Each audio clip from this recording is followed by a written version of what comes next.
tarde, meu nome é Maria Eduarda, eu faço parte do grupo do tema 1 sobre estabilização por corte geométrico, por drenagem e proteção superficial. Hoje eu vou falar sobre drenagem superficial. A drenagem superficial é um método que utiliza de estruturas como sarjetas e valetas, canaletas, caixas coletoras, canaletas de cristas e de pé de talude, descidas de águas, que são as escadas hidráulicas, para poder fazer com que haja um escoamento apropriado da água da chuva que cai sobre a superfície do nosso talude, também fazendo com que a velocidade desse escoamento seja uma velocidade adequada, seja diminuída também, evitando assim que haja um acúmulo de água nessa superfície, evitando erosões, instabilizações desse nosso talude também, sendo que poderia até causar algum tipo de deslizamento ou outro tipo de movimento de massa. É importante também a gente falar sobre o controle de erosão. A erosão ela impacta no nosso talude, fazendo com que ele perca a coesão e a resistência, podendo ocasionar movimentos de massas, como deslizamentos, tombamentos, entre outros. Portanto, a gente utiliza alguns tipos de métodos, como revestimento vegetal e mantas sintéticas, que vão fazer a proteção superior do nosso talude, fazendo com que ele não tenha contato direto com chuvas e nem ventos. Também pode ser utilizados os revestimentos com pedras e bacias de dissipação, que vão dissipar a energia da água em pontos críticos, vão reduzir também a velocidade dessa água em canais naturais. E a drenagem interna já ocorre internamente no talude, sendo subterrânea. Ela irá fazer com que não haja esse acúmulo de água no interior do nosso talude, evitando também que haja algum tipo de erosão, algum tipo de instabilidade. Entre os métodos, temos drenos horizontais, que são tubos perfurados que irão retirar a água acumulada no solo. Temos drenos verticais, que são poços drenantes e conduzem a água de camadas profundas para sistemas superficiais. Camadas drenantes, que podem ser de areia ou brita, que são aplicadas sobre pavimentos ou aterros. Temos também os geocompostos drenantes, que são materiais sintéticos que substituem a brita e podem ser mais leves e eficientes. E por último, também temos as galerias de drenagem, que são estruturas subterrâneas para grandes volumes de água. Agora a gente vai falar sobre a proteção superficial. O que seria essa proteção superficial? Ela é um conjunto de técnicas, estratégias e manejo de flora com o objetivo de minimizar a erosão e a infiltração de água, fazendo com que seja controlado e minimizado os impactos ambientais causados pela exploração mineral, e também irá fazer essa estabilização do talude.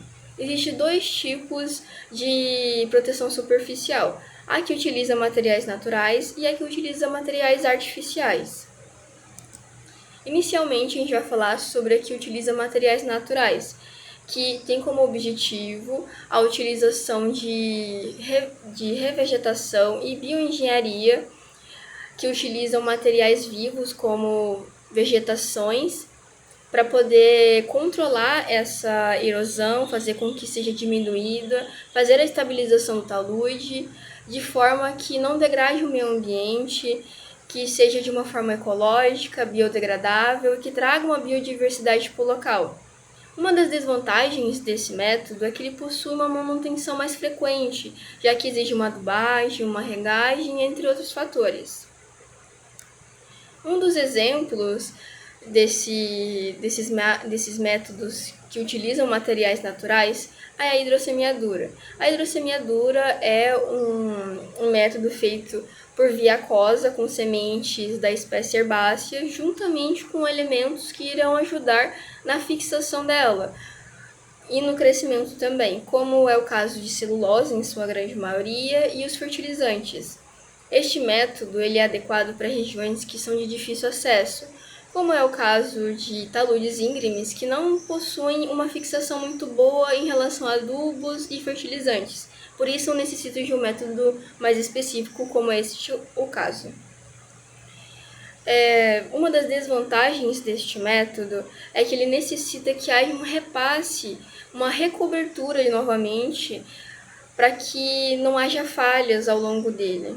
Então, normalmente é feito umas 2 vezes para que fique certinho, todo uniformemente. Necessita também que tenha uma fonte de água perto para que seja feita a manutenção e a regagem desse nosso talude. Tem também uma desvantagem de que ele utiliza uma quantidade muito grande de sementes em comparação ao método convencional. O próximo exemplo é o enleveamento, que é um tipo de proteção superficial que vai proteger a camada superior do nosso talude contra ventos e chuvas. Normalmente é uma proporção de 40 por 40 centímetros de terra que possui gramineias enraizadas. Essas gramineias elas têm como característica ser bem enraizadas e serem raízes finas. A gente vai utilizar, neste caso, que é um enleveamento, a gente utiliza as gramas, as placas de gramas, que possuem um crescimento e uma adaptabilidade muito boa. Para poder fazer esse procedimento, a gente irá retirar todo o detrito todo tipo de detritos dos solos que podem atrapalhar o nosso método. A gente vai fazer também um nivelamento, caso necessário, vai fazer uma adubagem, uma regagem, e aí a gente vai colocar as nossas placas de gramas uma do lado da outra e fazer uma leve pressão para que tenha esse contato do solo com as gramineias. É importante ressaltar que inicialmente é preciso fazer uma manutenção de adubagem com mais frequência, pois não vai haver uma profundidade muito grande dessas gramineias. Também tem um fator positivo que tem um custo-benefício de paisagismo, então tem um certo valor. A transposição de serrapilheira inicialmente eu gostaria de explicar o que seria uma serrapilheira. A serrapilheira ela é a camada superior de uma floresta, do solo de uma floresta. Ela vai ter uma gama de diversidade de coisas como galhos, folhas, sementes e micro-organismos. Então a gente vai fazer a retiragem dessa nossa serrapilheira e transferir ela para o local desejado. É necessário ter uma licença para fazer isso, então a gente anteriormente é feito um pedido e depois a gente faz a retiragem. A gente vai fazer a retiragem, colocar no local desejado, anteriormente a gente vai fazer uma preparação do solo, a gente vai nivelar ele, tirar pequenos detritos que possam atrapalhar o nosso método também. Vamos fazer uma adubagem, caso necessário, uma regagem também, e aí a gente vai colocar a nossa serrapilheira. Ele possui um custo-benefício muito baixo também e traz muitos benefícios, como a biodiversidade do local, trazendo micro-organismos e espécies novas, ajudando o local a se recuperar. A proteção superficiais com materiais artificiais, ele já utiliza materiais como telas metálicas, malhas metálicas e concreto projetado para poder atingir o objetivo de fazer a estabilização, diminuir a erosão e também conseguir controlar a infiltração de água. Ele tem como vantagens a alta durabilidade, uma resistência à erosão, à corrosão. Ele possui uma ação imediata após a instalação também, um baixo custo de manutenção a longo prazo, porém tem um custo inicial muito maior. Geralmente não são biodegradáveis, podem poluir se não descartados corretamente. Então tem suas desvantagens também. O concreto projetado é uma técnica que consiste na aplicação de um concreto, que ele é uma mistura com cimento, areia e aço, juntamente com água. A gente vai projetar ele via pneumática, ou seja, ar comprimido no nosso talude. A gente vai fazer, primeiramente, a retiragem de rochas que possam estar soltas na nossa crista do talude e ao longo dele. Vamos fazer essa limpeza e depois jogar uma água para que seja melhor de fixação o nosso concreto. E aí a gente vai fazer a ancoragem da nossa tela metálica. E aí, posteriormente, será colocado o concreto projetado. Existem duas formas de ser colocado, a via úmida e a via seca. A via úmida, a via seca no caso, ela será preparada no local, ou seja, a gente vai fazer a mistura dos componentes secos e aí posteriormente vai ser, quando for projetado, ela vai ser misturada na água no bocal do projetor, sendo controlada a quantidade de água pelo próprio trabalhador. Então a qualidade e o acabamento final desse nosso talude vai ser variável de acordo com o trabalhador, sendo ali uma qualidade mediana. Ele tem um rebote também alto, fazendo com que haja uma propagação de poeira maior. Tem também um custo maior dos materiais, tendo esse gasto maior pela propagação. Mas possui uma vantagem de que tem um equipamento mais compacto, você pode levar ele para ambientes que sejam mais remotos, então ele é eficiente para estes casos. Já a via úmida, ele já vem pronto da própria usina, então você só vai fazer a projeção dele. Ele tem como vantagem que ele possui um rebote muito menor, não há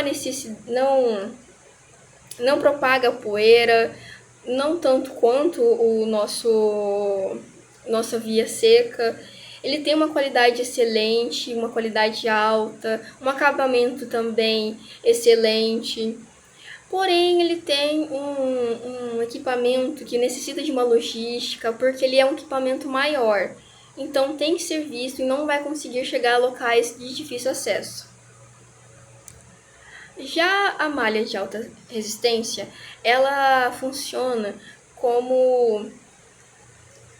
Ela faz a função de fazer com que as rochas que se desprendem do nosso talude cheguem ao pé do talude de forma contida, evitando assim acidentes e trazendo mais segurança. Nossa malha de alta resistência, como o próprio nome diz, ela possui uma resistência muito grande, então ela consegue conter uma quantidade maior de rochas e também de uma granometria maior. Ela obviamente tem seu topo de resistência até onde ela vai aguentar, porém ela tem uma resistência grande. Para sua colocação, funciona da seguinte maneira: a gente irá fazer furos em uma proporção já calculada e irá colocar concreto neles e colocar o tirante ou pino, dependendo do caso. E aí a gente vai esticar a nossa malha metálica e juntamente com um grampo fazer o ligamento entre os dois. Na tela metálica, ela possui a mesma funcionalidade, possui as mesmas... Precisa ser necessário fazer também as mesmas coisas para poder fazer seu procedimento funcionar. Eu não lembro se eu disse, mas eu acredito que eu acabei esquecendo de mencionar. Porém, é retirado também pequenos detritos dessa nossa rocha, é importante relembrar isto. E a única diferencial dessa nossa tela metálica é que ela não possui uma resistência muito grande. Ela consegue sim fazer o trabalho de direcionar essas rochas que irão desprender do talude, porém será de uma granometria menor no caso, e irá depender, que ela não irá aguentar um fluxo muito grande também. Então tem esse diferencial. Por último, iremos falar sobre as geocélulas. As geocélulas são estruturas tridimensionais de um material geralmente de polietileno de alta densidade. Geralmente elas têm sua estrutura parecida com um favo de mel e possuem suas aberturas preenchidas com solo, cimento, brita, dependendo do caso. Existem vários tipos de preenchimentos para ela. Ela irá ajudar no controle da erosão, já que ela não permite a formação de vassarostas e ravinas. Ela ajudará também na estabilização do talude, trazendo uma resistência muito maior pela sua compactação. Para o procedimento dela em si, você vai fazer o nivelamento do solo, vai fazer a retiragem de todo tipo de detrito, irá abrir ela, que ela vem compactada, então você vai fazer a abertura dela, vai fazer a fixação dela, irá fazer o preenchimento, e aí será finalizado. Com isso, eu finalizo este seminário, eu agradeço pela oportunidade e fico à disposição para qualquer tipo de dúvidas e perguntas.